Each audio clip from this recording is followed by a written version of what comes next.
Groupe Pelou, l'immobilier bien plus encore présente.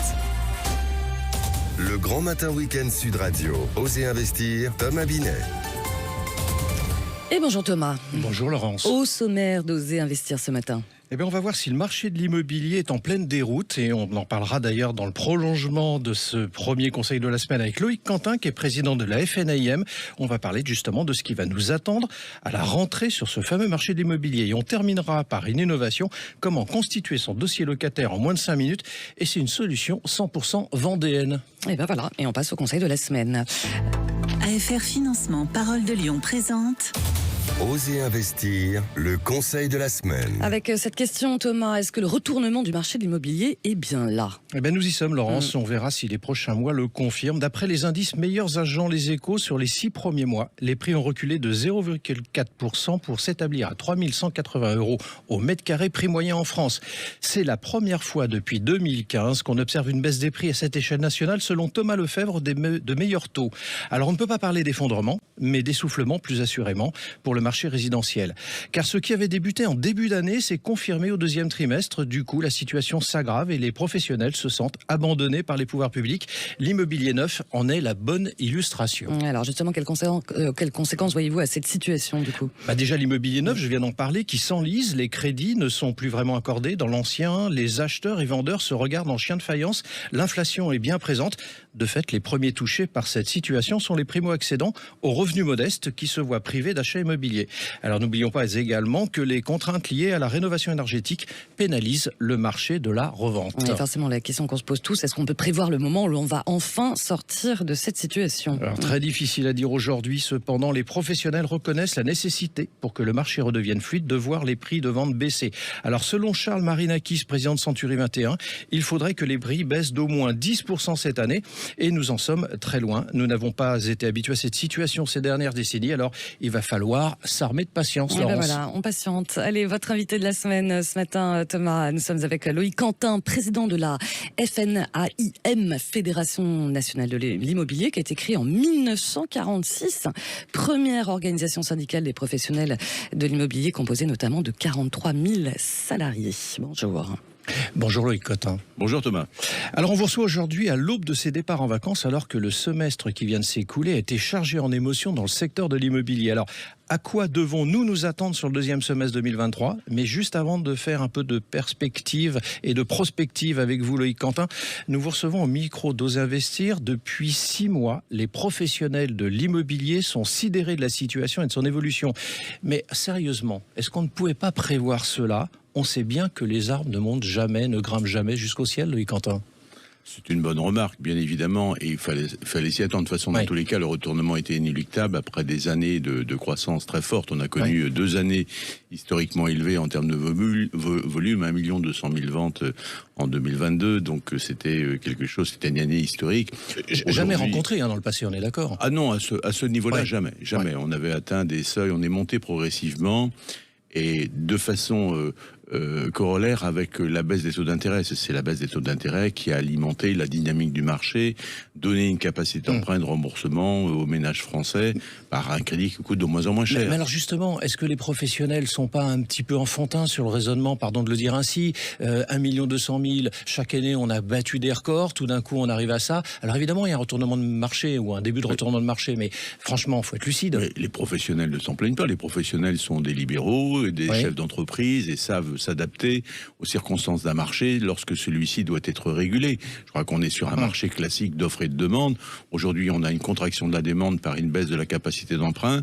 Ça va nécessiter un ajustement par les prix et nous, on ne le cache pas. Dès le mois de janvier, moi, j'ai annoncé une baisse nécessaire de 5% sur les prix. On va l'atteindre à fin 2023. C'est un minimum. Dans tous les cas, la capacité d'emprunt des ménages a été réduite à un taux qu'on était précédemment à un taux de 1%, on passe à 4%. C'est 25%. Et peut-être 5%, pardon Loïc Quentin, en début 2024, c'est ce qu'on prédit. On anticipe. Moi, au mois de janvier, on avait pronostiqué 4%, notamment de taux d'intérêt, et on va y arriver avant la fin de l'année, et on risque de flirter avec la barre des 5%. Sur les taux d'intérêt, on est incapable de faire de la prévision. Aujourd'hui, actuellement encore, on voit il y a une crise sur les marchés financiers. La BCE, dans tous les cas, veut lutter contre l'inflation, veut ramener l'inflation à 2%. On est à 4,5% en France. La seule façon, c'est d'augmenter les taux d'intérêt. Alors, quel score en 2023 ? Vous avez dit 1 200 000 précédemment. Vous pensez qu'on arrive atterrissage à 950 000. 950 ? Oui. Bon, c'est vrai que vous êtes beaucoup de professionnels à vous mettre d'accord sur ce chiffre. Oui, la profession est unanime. On a annoncé ce chiffre d'une dernière conférence de presse début juin. C'est un chiffre qui est réalisable parce qu'il reflète les tendances observées sur les 3 derniers mois. Et avec une chute de prix, bien évidemment, de 5% qu'on estime à la fin de l'année, mesurée sur une année, mais qu'il faut également compléter de l'inflation, parce qu'on a une inflation de 5 points. En réalité, une baisse des prix faciale de 5%, c'est en réalité 10% conjuguée à l'inflation. Alors justement, vous parlez de baisse des prix. J'ai évoqué il y a un instant Charles Marinakis de Century 21 qui dit qu'il faudrait que ça baisse au minimum de 10%. D'autres professionnels évoquent 20%. D'abord, est-ce que vous y croyez et est-ce que ça suffira ?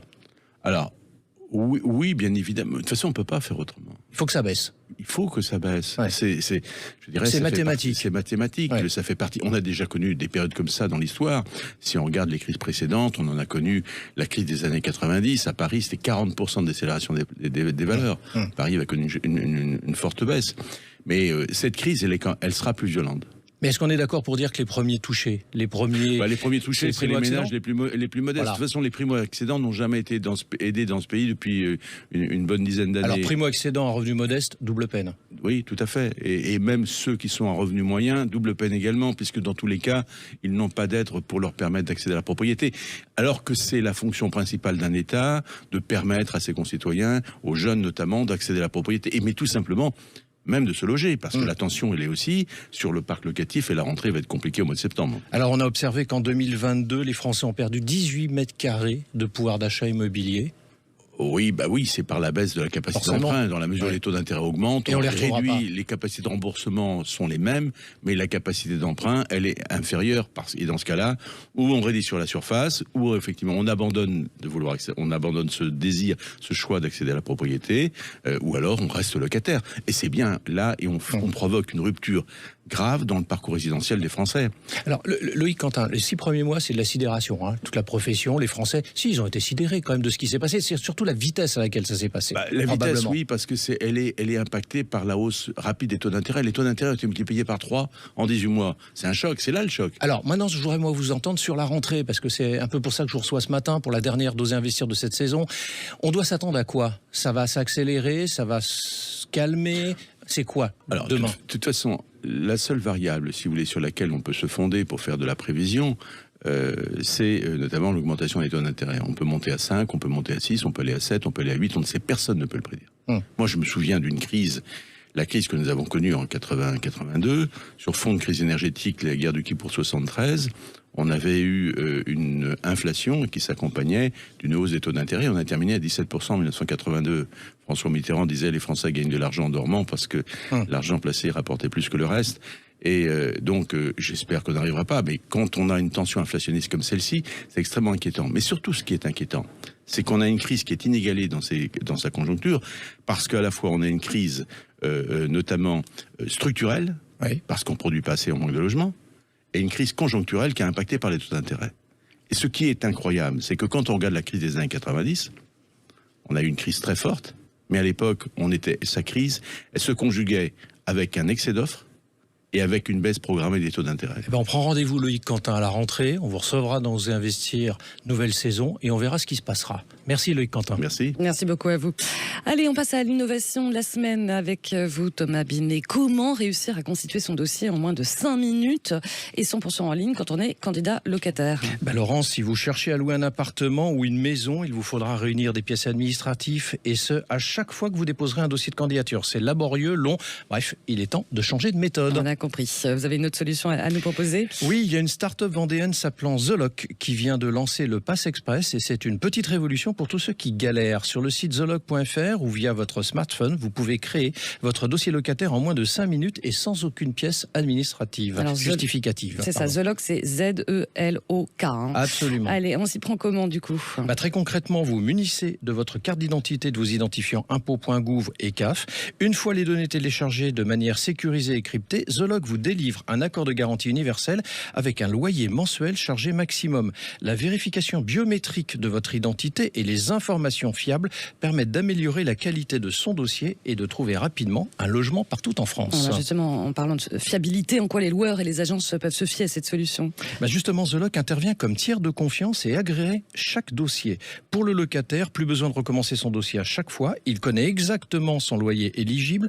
Pour le professionnel de l'immobilier, en se connectant à son espace Zoloc, il récupère le dossier complet et les données essentielles à son dossier.